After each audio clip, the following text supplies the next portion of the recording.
ಉಡುಪಿ ಜಿಲ್ಲೆಯ ಕೊಡವೂರಿನಲ್ಲಿ ಬಾವಿಗೆ ಬಿದ್ದು 3 ದಿನಗಳಿಂದ ನರಳಾಡುತ್ತಿದ್ದ ವೃದ್ಧನ ಜೀವವನ್ನ ಗ್ಯಾಸ್ ಸಿಲಿಂಡರ್ ಎತ್ಕೊಂಡು ಬಂದಿದ್ದ ಸಿಬ್ಬಂದಿಯು ಓಟಿಪಿ ಕಾರಣಕ್ಕೆ ಹುಡುಕಾಡಿ ರಕ್ಷಣೆ ಮಾಡಿದ ಅಚ್ಚರಿಯ ಘಟನೆ ನಡೆದಿದೆ. ಕೊಡವೂರು ಪ್ರದೇಶದ ಕಮ್ಲಿ ಕಟ್ಟಡದ ಮನೆಯೊಂದರಲ್ಲಿ ಒಬ್ಬರೇ ವಾಸ ಮಾಡುತ್ತಿದ್ದ ಶ್ರೀನಿವಾಸ್ ಆಚಾರ್ಯ ತೋಟಕ್ಕೆ ನೀರು ಹಾಯಿಸೋಕೆ ಹೋಗಿದ್ದ ವೇಳೆ ಬಾವಿಗೆ ಬಿದ್ದಿತು. ಬಾವಿಯಲ್ಲಿ ಅಳವಡಿಸಿದ್ದ ಪಂಪ್ನಲ್ಲಿ ಕಸ ತುಂಬಿದ್ದರಿಂದ ಅದನ್ನು ಸ್ವಚ್ಛಗೊಳಿಸೋಕೆ ತೆರಳಿದ್ದ ಅವರು ಪೈಪ್ ಎಳೆಯುವ ವೇಳೆ ಹಗ್ಗ ತುಂಡಾಗಿ ಸುಮಾರು 15ರಿಂದ 20 ಅಡಿ ಆಳದ ಬಾವಿಗೆ ಬಿದ್ದಿದ್ದಾರೆ. ಒಂಟಿಯಾಗಿ ವಾಸಿಸುತ್ತಿದ್ದ ಕಾರಣ ಅವರ ಕೂಗು ಯಾರಿಗೂ ಕೇಳಿಸದೆ ಹೋಗಿದ್ದು ಅವರು ಬಾವಿಯೊಳಗೆ ಪೈಪ್ ಹಿಡಿದು 3 ದಿನಗಳ ಕಾಲ ಜೀವ ಉಳಿಸಿಕೊಂಡ್ರು. ಜೀವ ಉಳಿಸಿದ್ದು ಗ್ಯಾಸ್ ಸಿಲಿಂಡರ್.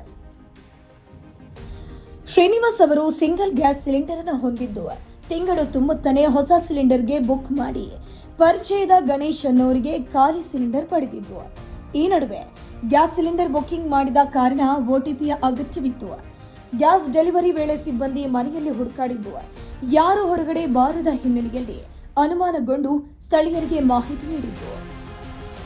ಇದರಿಂದಾಗಿ ಅವರ ಪರಿಚಯದ ಗಣೇಶ್ ಹುಡುಕಾಟ ನಡೆಸಿದಾಗ ತೋಟದ ಬಾವಿಯಲ್ಲಿ ಶ್ರೀನಿವಾಸ್ ಬಿದ್ದಿರುವುದು ಬೆಳಕಿಗೆ ಬಂದಿದೆ. ತಕ್ಷಣ ಅಗ್ನಿಶಾಮಕ ಸಿಬ್ಬಂದಿ ಸ್ಥಳಕ್ಕೆ ಧಾವಿಸಿ ಕಾರ್ಯಾಚರಣೆ ನಡೆಸಿ ವೃದ್ಧರನ್ನ ಸುರಕ್ಷಿತವಾಗಿ ಮೇಲಕ್ಕೆತ್ತಿದ್ದಾರೆ.